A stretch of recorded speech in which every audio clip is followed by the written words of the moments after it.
ಎಷ್ಟೊತ್ತು ಕಾಯೋದು? ಊಟ ಶುರು ಮಾಡೋಣವಾ? God yes, even I am very hungry. ಇರಿ, ಎಲ್ಲರೂ ಬರಲಿ. ಎಲ್ಲರೂ ಬಂದರೆ ನಾನೊಂದು ವಿಷಯ ಹೇಳಬೇಕು ಅಂತ ನಾನು ಆಗಲೇ ಹೇಳಿದ್ನಲ್ಲ. ಎಲ್ಲರೂ ಇಲ್ಲೇ ಇದ್ದಾರಲ್ಲ ಅನ್ಪೂರ್ಣ? ಕತ್ಲೆ ಕೋಣಲ್ಲಿ ಇದ್ದು ಬುದ್ಧಿ ಸ್ವಲ್ಪ ಮಂದ ಆಗಿದೆ ಅಲ್ವಾ ಕಾಮಿನಿ ನಿನಗೆ?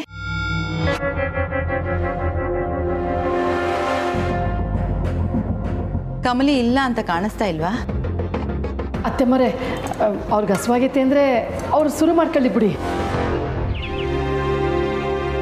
ಇಲ್ಲ ಗೌರಿ, ಮಾತು ಅಂದರೆ ಮಾತು ಅಲ್ಲ. ಮನೇಲಿ ಒಬ್ರಿಗೋಸ್ಕರ ಕಾಯಿಲ್ಲ ಅಂದರೆ ಏನರ್ಥ?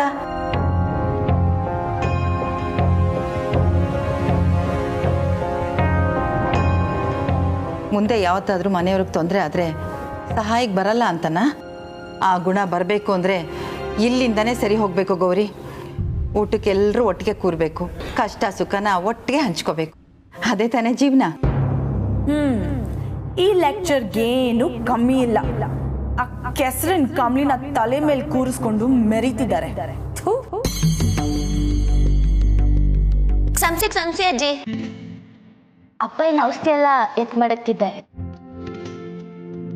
ಪರವಾಗಿಲ್ಲ ಕಮಲಿ, ನೀನೇನು ಟೈಮ್ ವೇಸ್ಟ್ ಮಾಡ್ಕೊಂಡು ಬರ್ತಿಲ್ವಲ್ಲ.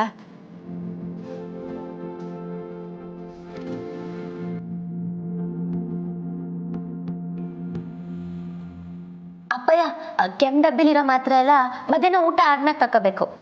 ನೀಲಿ ಡಬ್ಬಿಗಿರೋದು ರಾತ್ರಿಗೆ. ಕೆಂಪು ಮಧ್ಯಾಹ್ನ, ನೀಲಿ ರಾತ್ರಿ. ಚಂದ್ರು ಸರ್ ಮರಿಬೇಡಿ.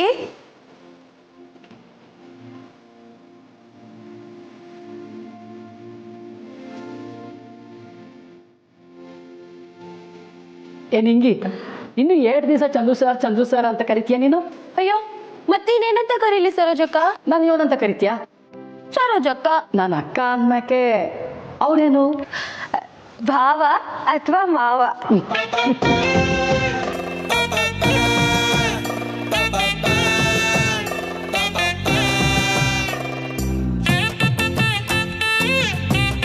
ದಿಢೀರಂತ ಹಂಗೆಲ್ಲ ಕರಿಯೋಕ್ ಆಗಕ್ಕಿಲ್ಲ.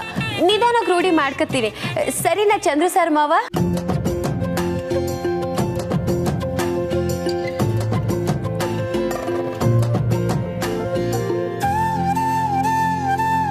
ನಿಂಗಿ, ನೀನು ಅಲ್ಲಿ ಕೂತ್ಕೊಂಡು ಊಟ ಶುರು ಮಾಡ್ಬಾ. ಇಲ್ಲ ಅಜ್ಜಿ, ನಿಮ್ದೆಲ್ಲ ಆದ್ಮ್ಯಾಕೆ ಕೊನೆಯಲ್ಲಿ ಮಾಡ್ತೀನಿ. ಕೊನೆಗೆ ಯಾಕೆ? ಅದಾ, ಕೊನೆಗಾದ್ರೆ ಉಳ್ದಿದ್ದು ಬೆಳ್ದಿದ್ದು ಎಲ್ಲ ಹಾಕೊಂಡು ಚೆನ್ನಾಗಿ ತಿನ್ನುವ ಅಂತ.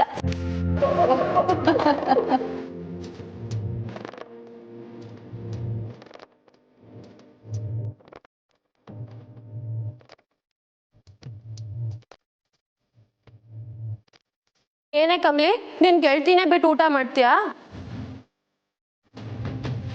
ಇದು ನಿಂಗಿ ಬಂದೆ. ನೀವೆಲ್ಲ ಊಟ ಮಾಡ್ತೀರಿ, ನಾನು ಆಮ್ಯಾಕೆ ನಿಂಗಿ ಜೊತೆ ತಿಂತೀನಿ.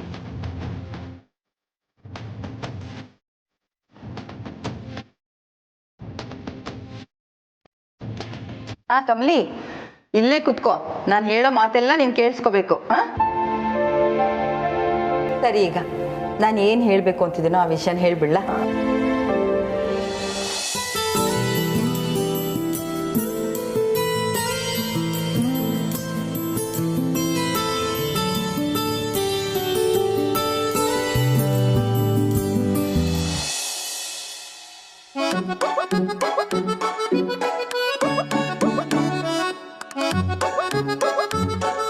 ತಾರಾ, ನಾಳೆ ನಾವೆಲ್ಲ ಚಂದ್ರಕಾಂತ್ ಮನೆಗೆ ಹೋಗ್ತಾ ಇದ್ದೀವಿ. ಎಲ್ಲರೂ ಅಂದರೆ? ಎಲ್ಲರೂ ಅಂದರೆ ನಾವೆಲ್ಲರೂ.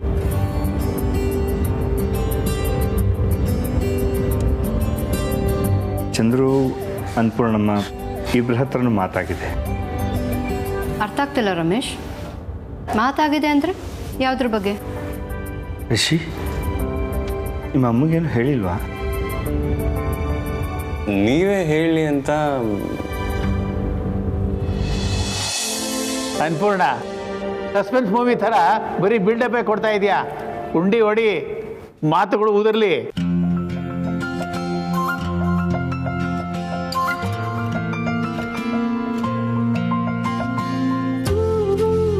ನಾಳೆ ನಂದಾ ಫ್ಯಾಮಿಲಿಯವರು ನಮ್ಮನೆಗೆ ಬರ್ತಾ ಇದ್ದಾರೆ.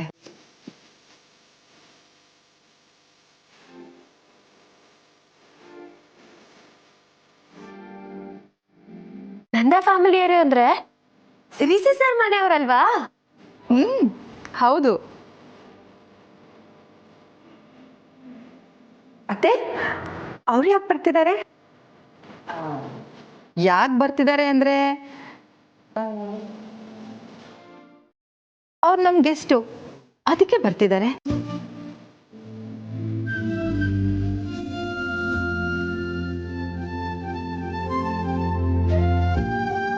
ಅದಲ್ಲ ಅತ್ತೆ ಮರೆ, ಊರ್ಮಿಳ ಕೇಳ್ತಾ ಇರೋದು ನಾಳೆಗೆ ಏನ್ ವಿಶೇಷ ಅಂತವ ಅಲ್ವಾ ಊರ್ಮಿಳ? ಅದು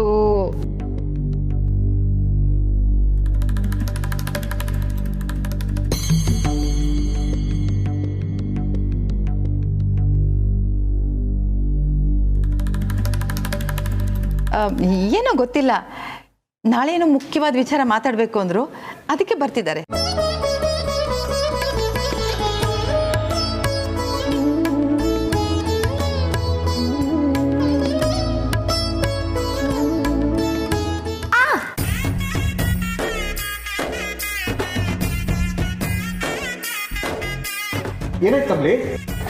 ಸರ್, ಅದು ಹುಡುಗನ ಕಡೆಯವ್ರು ಬತ್ತವ್ರಲ್ಲ, ಅದಕ್ಕೆ ಹುಡುಗಿಗೆ ಸ್ಯಾನೆ ಖುಷಿ ಆಯ್ತೈತೆ. ಸುಮ್ಕಿರ ನಿಂಗೆ.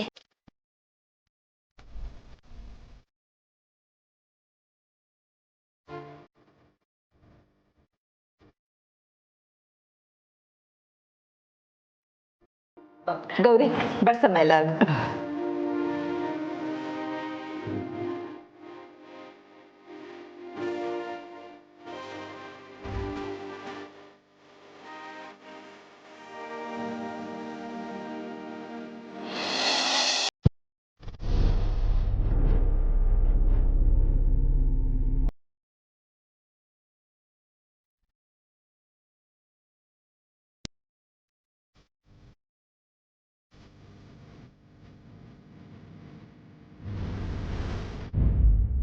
ಬೇಬಿ,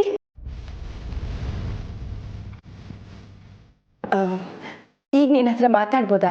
ಯಾಕೆ ಮಾಮ್, ಭಯಕ್ಕೆ ಏನಾದರೂ ಬಾಕಿ ಉಳಿಸ್ಕೊಂಡಿದ್ದೀರಾ?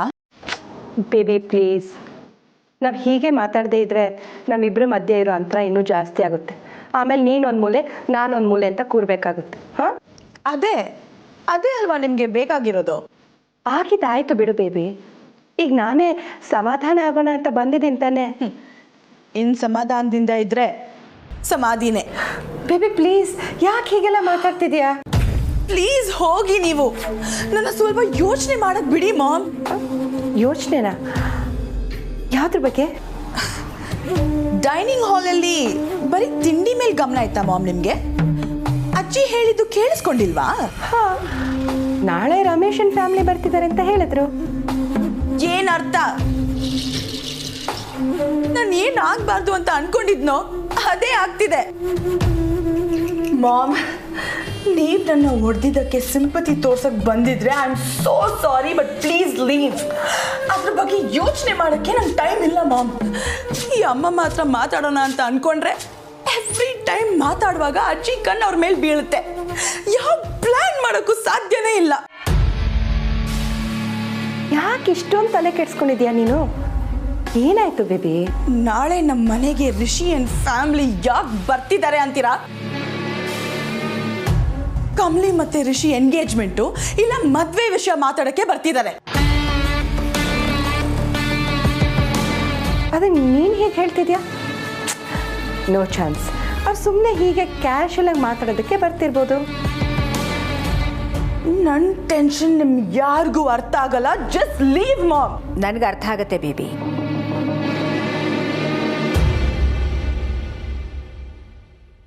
ಡೋಂಟ್ ವರಿ ಬೇಬಿ, ನಾನಿದ್ದೀನಿ.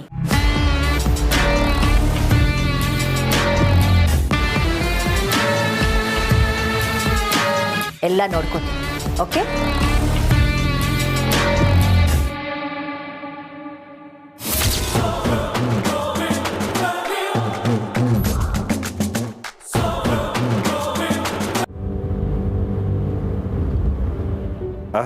ಕಳ್ಳ ಅನ್ನನ್ನು ಸಿಕ್ಕಾಕ್ಸಕ್ಕೆ ನೋಡ್ತಾನೆ ಯಾವಾಗ. ಹೇಳ್ಕೊಳಕ್ ನಾಚಿಕೆ ಬೇರೆ. ಯಾವ ವಿಷಯ ರಮೇಶ್? ಮದುವೆ ವಿಷಯ ತರ.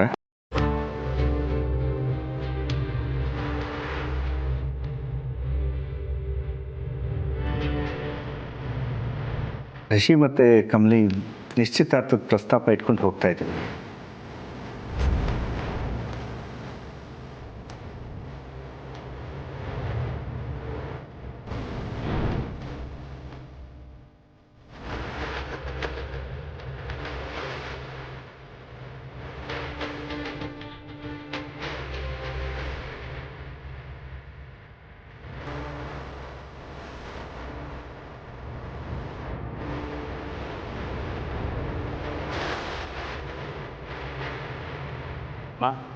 ನಿಮ್ಗೆ ಓಕೆ ಅಲ್ವಾ?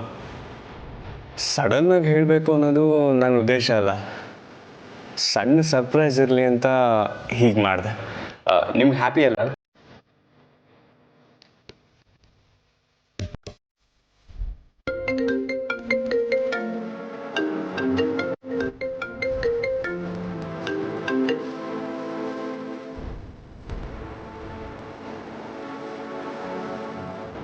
ನಿಂಗೆ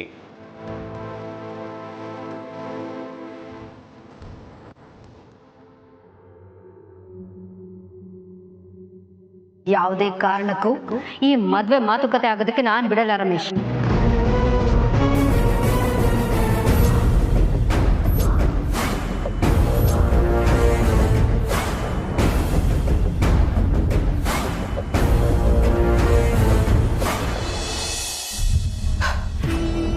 ಅನಿಕಾ, ಗಾಡ್, ಪ್ರತಿ ಸಲ ಫ್ಲಾಪ್ ಆಗಿ ನಿಂತಾಗ ಮಾನ ಹೋಗುತ್ತೆ ಅಮ್ಮಮ್ಮ. I feel so ashamed. You are my super hero. ಆದ್ರೆ ನಿಮ್ಗೂ ಏನು ಮಾಡೋಕ್ಕಾಗ್ತಿಲ್ವಲ್ಲ ಅಮ್ಮಮ್ಮ. Damn it. ಒಂದೊಂದು ಸಲ ನನಗೆ ಅನ್ಸುತ್ತೆ ಅನ್ನಪೂರ್ಣ ಅಜ್ಜಿ ಆಶ್ರಮಕ್ಕೆ ಹೋಗ್ತಿರ್ತಾರಲ್ಲ, ನಾನು ಅಲ್ಲೇ ಹೋಗಿ ಸೇರ್ಕೊಂಡ್ಬಿಡ್ಲಾ ಅಂತ. ಅನಿಕಾ, ಮತ್ತಿನ್ನೇನಮ್ಮಮ್ಮ, ಅವಳ ಕಾಲ್ ವಾಶ್ ಮಾಡೋ ನೀರಲ್ಲಿ ನನ್ನ ಕೈ ವಾಶ್ ಮಾಡೋಕ್ಕಾಗಲ್ಲ. ಈಗ ಕೋಪ ಮಾಡ್ಕೊಂಡ್ರೆ ಏನು ಪ್ರಯೋಜನ ಇಲ್ಲ ಅನಿಕಾ. ನಾನು ಅದನ್ನೇ ಹೇಳಿದ್ದು. ಹೀಗೀಗೆ ಆಗುತ್ತೆ ಅಂತ ನನಗೆ ಚೆನ್ನಾಗಿ ಗೊತ್ತಿತ್ತು. ಅದಕ್ಕೆ ತಾನೇ ನಿಮ್ಮ ಅಪ್ಪನ ಹತ್ರ ನಾನು ನಿನ್ನನ್ನು ಕರ್ಕೊಂಡು ಹೋಗಿದ್ದು. ಅಟ್ಲೀಸ್ಟ್ ಮಾತಾಡಿದ್ರೆ ಅವ್ನ ಮನ್ಸು ಕರಗತ್ತೆ ಅನ್ಕೊಂಡೆ. ಆದರೆ ಅವನೇನು ಮಾಡ್ದ? ಮಾತು ದಿಕ್ಕನ್ನೇ ಬದಲಾಯಿಸಿ ನನ್ನ ಕಡೆ ತಿರುಗ್ಬಿಟ್ಟ. ನಿಮ್ಮಪ್ಪ ಇದಾನಲ್ಲ, ತುಂಬ ಕಿಲಾಡಿ. ಅಲ್ಲ, ಅವನನ್ನ ಕೊಲ್ಲೋದಕ್ಕೆ ನಾನೇ ಟ್ರೈ ಮಾಡಿದೆ ಅನ್ನೋ ಹಾಗೆ ಅವ್ನಿಗೆ ಗೊತ್ತಾಯ್ತು ಅನ್ನೋ ಥರ ಇನ್ನೇನು ಬಾಯೇ ಬಿಟ್ಬಿಡ್ತಿದ್ದ. ಅಬ್ಬಾ, ನನಗಂತೂ ಒಂದು ಸೆಕೆಂಡ್ಗೆ ಜೀವ ಹೋಗಿ ಬಂತು. ಆಗಿದ್ರ ಬಗ್ಗೆ ಮಾತಾಡೋದ್ರಲ್ಲಿ ಏನು ಯೂಸ್ ಇಲ್ಲ ಅಮ್ಮಮ್ಮ. ಮುಂದೆ ಏನು ಮಾಡಬೇಕೋ ಅದನ್ನ ಫಸ್ಟ್ ಥಿಂಕ್ ಮಾಡಿ. ಅನಿಕಾ, ನಾನು ನೋಡ್ತಾನೆ ಇದ್ದೀನಿ ಆಗ್ಲಿಂದ ನೀನು ಅದನ್ನೇ ಹೇಳ್ತಾ ಇದೀಯ. ನಾನು ನಿನ್ನ ಮಾತು ಕೇಳಿಸ್ಕೊಳ್ಳು ಅಥವಾ ಮುಂದೆ ಏನಾದರೂ ಯೋಚನೆ ಮಾಡ್ಲು? Please let me think. Think? Oh okay ಅಮ್ಮಮ್ಮ, ಥಿಂಕ್. ನೀವು ಆರಾಮಾಗಿ ಥಿಂಕ್ ಮಾಡಿ, ನಾನು ಹೋಗ್ತೀನಿ. ಅನಿಕಾ, ಏನಾಯ್ತೀಗ? ಮತ್ತೆ ನೀವು ಮಾಮ್ ಎಲ್ಲ ಕೋಪ ಮಾಡಿಕೊಂಡು ನನ್ನ ಅವಾಯ್ಡ್ ಮಾಡ್ತಾ ಇರಿ, ಓಕೆ? ಮಾಮ್ ಒಂದು ಲೈನ್ ಹೇಳ್ತಿರ್ತಾರಲ್ಲ, ನಾನು ಯಾವುದಾದ್ರೂ ಹಾಳು ಬಾವಿ ನೋಡ್ಕೋಬೇಕು ಅಂತ, ನಾನು ಅದನ್ನೇ ಮಾಡಬೇಕು ಅಷ್ಟೇ. ಋಷಿ ಅಂತೂ ಸಿಗಲ್ಲ, ಅಟ್ಲೀಸ್ಟ್ ಅಜ್ಜಿ ಥರ ಮೋಕ್ಷ ಆದರೂ ಸಿಗ್ಬೋದು. ಅನಿಕಾ, ಅನಿಕಾ ಪ್ಲೀಸ್ ಅನಿಕಾ. ಆಹಾ, ನಾನೇ ಹಠಮಾರಿ ಅಂದ್ರೆ ಇವಳು ನನ್ನ ಅಜ್ಜಿ. ಏನಪ್ಪ ಮಾಡೋದು?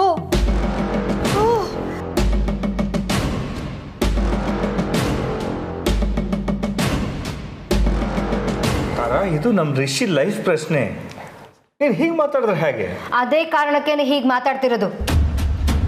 ಗೊತ್ತಿದ್ದು ಮಗನ ಕೆಂಡ ಗುಳಿ ನೂಕೋಕೆ ನನ್ನಿಂದಾಗಲ್ಲ. ಏನಂತ ಮಾತಾಡ್ತಿದ್ಯಾ ತಾರಾ ನೀನು? ಅವ್ನು ಇಷ್ಟಪಟ್ಟು ಬದುಕನ್ನ ಅವನು ಕೊಡೋದ್ರಲ್ಲಿ ತಪ್ಪೇನಿದೆ? ರಿಷಿ ಕಣ್ಣಲ್ಲಿ ಕಟ್ಟಿ ಕಾಡಲ್ಲಿ ಬಿಟ್ಟಿದ್ದಾಳೆ ಅವಳು. ಅವಳು ಮಾತನ್ನು ಮೀರದೆ ಎಲ್ಲದಕ್ಕೂ ತಲೆ ಆಡಿಸ್ತಾನೆ ಇವನು. ಈ ವಿಷಯದಲ್ಲಿ ರಿಷಿಗೇನು ಗೊತ್ತಿಲ್ಲ ರಮೇಶ್. ಕಮಾನ್ ತಾರಾ, ಅವರೇನು ಚಿಕ್ಕ ಮಕ್ಕಳಲ್ಲ. ತನ್ನ ಫ್ಯೂಚರ್ ಬಗ್ಗೆ ನಿರ್ಧಾರ ಮಾಡ್ಕೊಳ್ಳೋಷ್ಟು ಮೆಚೂರ್ ಆಗಿದ್ದಾನೆ ನಮ್ಮ ರಿಷಿ. ಸೀರಿಯಸ್ಲಿ? ಹಾಗಾದ್ರೆ ಇದನ್ನೆಲ್ಲ ನನ್ನ ಹತ್ರ ಯಾಕೆ ಹೇಳ್ತಿದ್ದೀರಾ? ಅವ್ರಾಗ ಅವರೇ ಡಿಸಿಷನ್ ತಗೊಂಡು ಮುಂದಕ್ಕೆ ಹೋಗ್ಲಿ ಬಿಡಿ. ತಾರಾ, ರಿಷಿ ಈಗಲೂ ತುಂಬ ಪ್ರೀತಿ ಗೌರವದಿಂದ ಈ ವಿಷಯ ನಿನ್ನ ಹತ್ರ ಮಾತಾಡಬೇಕು ಅಂತಿದ್ದಾನೆ. ಮತ್ತೆ ನೀನು ಒಪ್ಕೋತೀಯ ಅನ್ನೋ ದೃಢವಾದ ನಂಬಿಕೆ ಅವನಿಗಿದೆ. ಆ್ಯಕ್ಚುಲಿ ಇದು ಅವನು ನೀನು ಕೊಡ್ತಿರೋ ಸರ್ಪ್ರೈಸ್ ಅಂತ ಅಂದ್ಕೊಂಡಿದ್ದಾನೆ. ಅವಳಿ ಮನೆಗೆ ಬರೋದು ನನ್ನಿಂದ ಒಪ್ಪಕ್ಕಾಗಲ್ಲ ರಮೇಶ್. ಸ್ಟಾಪ್ ಇಟ್ ತಾರಾ.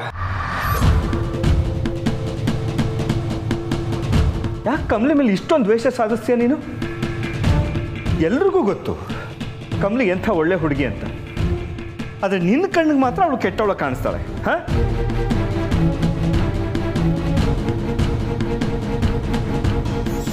ನನ್ನ ಪ್ರಕಾರ ಬದಲಾಗಬೇಕಾಗಿರೋದು ನಿನ್ನ ಮನಸ್ಥಿತಿ ಥರ ಅಲ್ಲ. ಅವಳು ಹಳ್ಳಿಯಿಂದ ಬಂದ ಹುಡುಗಿ ಅನ್ನೋ ಒಂದೇ ಕಾರಣಕ್ಕೆ ಅವಳು ನಮ್ಮ ಮನೆಗೆ ಸೆಟ್ ಆಗಲ್ಲ ಅಂದ್ಕೊಂಡ್ಬಿಟ್ಯಾ? ನೀನೇ ನಿರ್ಧಾರ ಮಾಡಿಬಿಟ್ಯಾ? ಇಸಂತಾರ, ಇವತ್ತು ನಾನಿನ್ನೂ ನಿನ್ನ ಕಣ್ಮುಂದೆ ಇದ್ದೀನಿ ಅಂದರೆ ಅದಕ್ಕೆ ಕಾರಣ ಕಮಲಿ. ಇವತ್ತು ನಮ್ಮ ರೋಹಿತ್, ಹಾಸಿನಿ ಖುಷಿಯಾಗಿದ್ದಾರೆ ಅಂದರೆ ಅದಕ್ಕೂ ಕಾರಣ ಕಮಲಿನೇ. ಆದರೂ ನಿನ್ನ ಹಠ ಬಿಡ್ತಿಲ್ಲ ಅಂದರೆ ಐ ಕಾಂಟ್ ಬಿಲೀವ್ ದಿಸ್. ನೀವು ಹೇಳೋದೆಲ್ಲ ಮೇಲ್ನೋಟಕ್ಕೆ ಕೇಳೋಕೆ ಚೆನ್ನಾಗಿದೆ ರಮೇಶ್, ಆದ್ರೆ ಇದನ್ನೆಲ್ಲ ಅವಳು ಮಾಡ್ತಿರೋ ಉದ್ದೇಶ ಏನು ಅಂತ ಗೊತ್ತಾ ನಿಮ್ಗೆ? ಏನು? ಆಸ್ತಿನ? ತಾರ, ಇವತ್ತು ಸರಿಯಾಗಿ ಲೆಕ್ಕ ಹಾಕಿದ್ರೆ ಕಮಲಿ ಆಸ್ತಿ ಎಷ್ಟಿದೆ ಗೊತ್ತಾ? ಅವಳೀಗ ಮಾರಾಪುರದ ಕಮಲಿ ಅಲ್ಲ,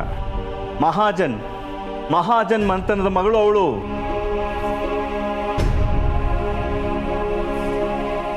ಹೋಗ್ತಾರ, ಇಲ್ಲಿ ತನಕ ನಿನಗೆ ನೋವಾಗಬಾರ್ದು ಅಂತ ನಾನು ಸಾಕಷ್ಟು ವಿಷಯಗಳನ್ನ ಸಹಿಸ್ಕೊಂಡು ಬಂದಿದ್ದೀನಿ, ಒಪ್ಕೋತಾ ಬಂದಿದ್ದೀನಿ. ಅದರಲ್ಲಿ ಒಂದು ಸ್ವಾರ್ಥನೂ ಇತ್ತು, ನಮ್ಮ ಸಂಸಾರ ಚೆನ್ನಾಗಿರಬೇಕು ಅಂತ.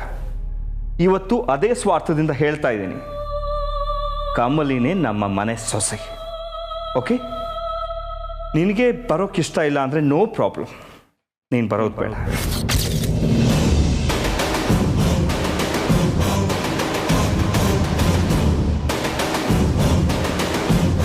ನಾನೇ ಹೋಗಿ ಮದುವೆ ಮಾತುಕತೆ ಮುಗಿಸ್ಕೊಂಡು ಬರ್ತೇನೆ.